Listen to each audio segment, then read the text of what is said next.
양도소득세 규정이 말이죠, 자주 바뀌고 그리고 셈법이 복잡해지면서 납세자 불만이 이만저만이 아닙니다. 신고 오류에 대한 부담 때문에 양도소득세 상담을 기피하는 세무사들이 늘고 있는 실정입니다. 불안해진 납세자들이 국세청에 직접 과세 규모를 문의하는 사례가 쇄도하고 있습니다. 하루에도 수십 건씩 문의가 쇄도하자 민원을 응대하는 과세 당국의 직원들도 어려움을 호소하고 있습니다. 기획재정위원회 소속 국민의힘 추경호 의원실이 국세청에서 제출받은 자료를 보면 지난해 국세청에 접수된 납세자의 양도소득세 서면 질의는 3,243건입니다. 서면 질의 건수는 2019년에 1,763건에서 지난해 부동산 시장 과열 영향으로 2배 가까이 뛰었습니다. 올해는 6월까지 2,863건이 접수되면서 연말까지 지난해 질의 건수를 넘어설 가능성이 커 보입니다. 양도소득세 서면 질의가 큰 폭으로 늘어난 이유는 자전세법 개정 때문입니다. 우리 같은 전문가도 학습을 하지 않으면 도저히 알 수가 없습니다. 그러니 일반인들은 오죽하겠습니까? 양도소득세 세제는 다주택자의 조정대상 지역 양도소득세를 강화한 2017년 8.2 대책을 비롯해 2018년 9.13 대책, 그리고 2019년 12.16 대책, 2020년 7.10 대책 등을 통해 수차례 조정한 바 있습니다. 최근에는 더불어민주당을 중심으로 1가구 1주택자 양도소득세 비과세 기준금액을 현행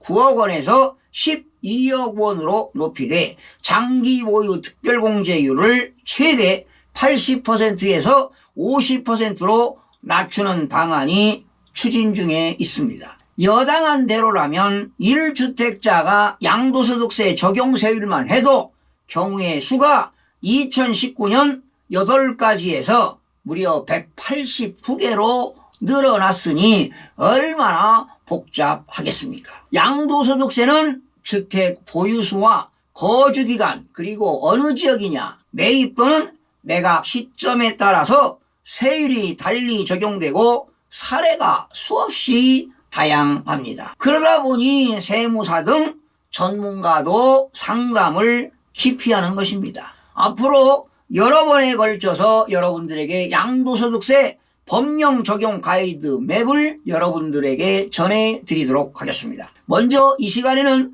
양도소득세에 대한 세율 및 장기 보유 특별공제를 여러분들에게 자세하게 설명을 드리겠습니다. 여러분들 많은 도움을 받으시기 바랍니다. 여러분, 다주택자의 조정 대상 지역 내 주택의 중과세율 적용, 그리고 장기 보유 특별공제 배제, 그리고 단기 보유 주택의 분양권 중과세율 인상을 알아보도록 하겠습니다. 먼저 2018년 1월 1일 이후 양도분부터 조정 대상 지역 내 분양권 양도 시 중과세율 적용에 대해서 알아보겠고요.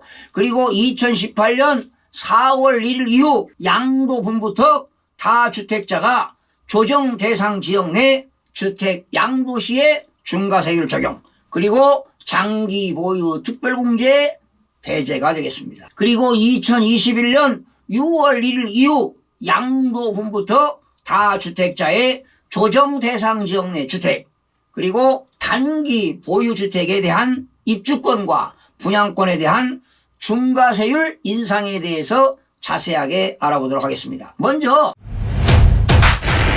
이해를 돕기 위해서 여러분들의 양도소득세의 기본세율을 자세하게 설명드리겠습니다. 우리나라 양도소득세의 기본세율은 8단계 초과 누진세율을 적용하는데요. 과표에 따라서 세율이 달라집니다. 과세표준이 1,200만 원 이하일 때는 6%를 적용하고요. 그리고 누진공제는 없습니다. 1단계는 없고요. 2단계는 과표가 1200만 원 초과 4600만 원 이하일 때는 세율이 15%입니다. 여기에 계산된 금액에 누진공제 108만 원을 공제하면 양도소득세 산출세액이 나옵니다. 3단계는 4600만 원 초과 8800만 원 이하일 때는 24%의 세율을 적용한 다음에 누진공제 522만 원을 공제하면 산출세액이 나오고요. 그 다음에 4단계는 8,800만 원 초과 1억 5천만 원 이하일 때는 퍼센테일이 35%입니다. 누진공제는 1,490만 원이 되겠습니다. 5단계는 과표가 1억 5천만 원에서 3억 원 이하일 때는 38%, 계산한 금액의 누진공제가 1,940만 원이 되겠고요. 6단계는 3억 원 초과 5억 원 이하일 때는 세율이 40%입니다. 누진공제는 2,540만 원이 되겠어요. 7단계는 과표가 5억 원 초과 10억 원 이하일 때는 세율이 42%, 여기에 누진공제 3,540만 원을 공제하면 산출세액이 나옵니다. 마지막 8단계는 과세 표준이 10억 원을 초과하게 되면 세율은 45%입니다. 여기에 누진공제 6,540만 원을 차감하게 되면 양도소득세 산출세액이 나오게 됩니다. 자, 그러면 양도소득세의 세율을 다양하게 한번 살펴보겠습니다. 이때 양도소득세는 언제 취득했느냐, 언제 양도했느냐, 보유기간이 몇 년이냐에 따라서 세율이 다양한데요. 먼저 조정 대상 지역 내에 있는 주택입니다. 조정 대상 지역은 정부가 규제하는 규제지역인데요. 조정 대상 지역 내에서 2주택자 그리고 3주택 이상인 자가 양도할 때 세율이 다양한데요. 2018년 1월 1일부터 2018년 3월 31일까지 2주택이 양도할 때는 기본세율입니다. 그러나 2주택자가 2018년 4월 1일부터 2021년 5월 31일까지 양도할 때는 기본세율의 10%를 적용합니다. 그러나 2021년 6월 1일 이후에 양도한 사람은 기본세율의 20%를 가산해서 적용하게 됩니다. 그 다음에 3주택 이상입니다. 3주택 이상인 사람이 2018년 1월 1일부터 2018년 3월 31일까지 양도했을 때는 기본세율의 10%가 되겠고요. 그리고 3주택 이상인 자가 2018년 4월 1일부터 2021년 5월 31일까지 양도할 때는 기본세율의 플러스 20%가 되겠습니다. 그리고 3주택 이상인 자가 2021년 6월 1일부터 양도하게 되면 기본세율의 30%를 추가로 더 내야 합니다. 자, 다음은 분양권을 살펴보겠습니다. 분양권이 양도했는데 그 분양권이 조정적이냐 그리고 비조정적이냐에 따라서 달라지는데요. 조정적일 때는 2018년 1월 1일부터 2021년 5월 31일까지는 조정지역에서는 분양권이 50%가 되겠습니다. 그러나 2021년 6월 1일 이후부터는 보유기간이 1년 미만이면 분양권이 70%, 그리고 1년 이상이면 분양권이 60%가 되겠습니다. 그러나 분양권이 비조정지역이라면 기본세율을 적용합니다. 그러나 비조정지역에서 2018년 1월 1일부터 2021년 5월 31일까지 1년 미만 보유하고 있다 양도하면 50%가 되겠고요. 2년 미만이면 40%가 되겠습니다. 그러나 2021년 6월 1일 이후에는 1년 미만 보유하면 70%, 1년 이상 보유하면 60%의 높은 세율을 적용하게 됩니다. 자, 단기 보유 주택 등을 살펴보겠는데요. 여기서 단기 보유 주택 등이라는 것은 주택은 물론이고 토지와 건물까지가 되겠습니다. 그런데 이때 보유기간에 따라 달라집니다. 1년 미만 보유했느냐 2년 미만 보유했느냐에 따라 달라지는데요. 자, 1년 미만 보유했을 때 주택과 입주권 외입니다.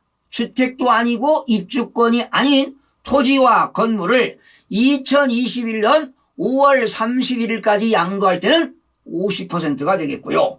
2021년 6월 1일 이후에 양도하는 경우도 역시 50%가 되겠습니다. 그러나 주택과 입주권은 2021년 5월 31일까지 양도하게 되면 40%가 되겠고 2021년 6월 1일 이후에 1년 미만 보유하고 양도하면 무려 70%를 적용하게 됩니다. 그리고 2년 미만 보유하는 경우에 주택과 입주권이 아닌 겁니다. 토지와 건물을 2021년 5월 31일까지 양도하면 40%가 되겠고요.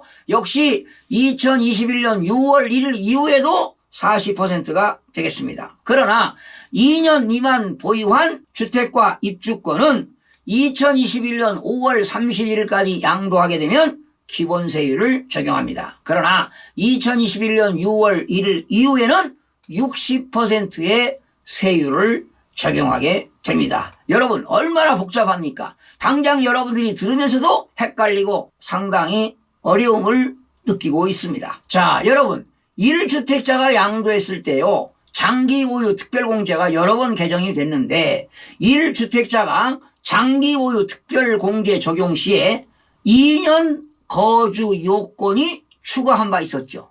그리고 보유기간별 공제율과 거주기간별 공제율을 구분을 했는데요. 역시 이것도 바뀌었습니다. 자, 연도에 따라 달라요. 언제 양도했느냐? 2020년 1월 1일 이후 양도분부터는 2년 이상 거주하는 경우에 한하여 장기보유 특별공제를 최대 80%까지 공제했습니다. 그러나 올해부터 2021년 1월 1일 이후 양도분부터는 연 8%의 공제율을 구분하는데요. 보유기간이 연 4%입니다. 보유기간이 10년이면 최대 40%, 거주기간도 연 4% 해가지고 10년을 거주해야만이 최대 40%니까 결과적으로 보유기간 10년에 거주기간 10년을 해야만이 80%까지 양도차익에 대해서 장기보유 특별공제 혜택이 주어지는 겁니다. 그리고 여러분 다주택자들이 정부가 다주택자들이 부동산을 처분하도록 유도하기 위해서 말이죠. 다주택자들에게 한시적으로 중과세율을 하지 않고 장기보유 특별공제를 적용하던 시절이 있었죠. 다주택자의 조정대상 지역 내에서 장기보유 주택 중과 한시적 배제, 그리고 다주택자의 조정대상 지역 내에서 10년 이상 보유한 주택을 2019년 2월 17일 이후부터 2020년 6월 30일까지 양도하는 경우에는 양도소득세 중과도 배제하고 장기보유 특별공제도 적용하던 시절이 있었습니다. 그러나 올해부터는 장기보유 특별공제가 상당히 강화됐다는 겁니다. 보유하고 거주를 해야만이 최대 양도차익에 대해서 80%를 공제한다는 것을 알아두시기 바랍니다. 이렇게 복잡하니 세무사들도 양도소득세 신고하는 것을 꺼려한다는 것 아니겠습니까? 여러분들이 이 내용을 여러 번 반복해서 들으시면서 여러분들이 적용하시면 많은 도움이 되리라 생각이 됩니다. 시청해 주신 여러분 고맙습니다. 최선을 다하겠습니다.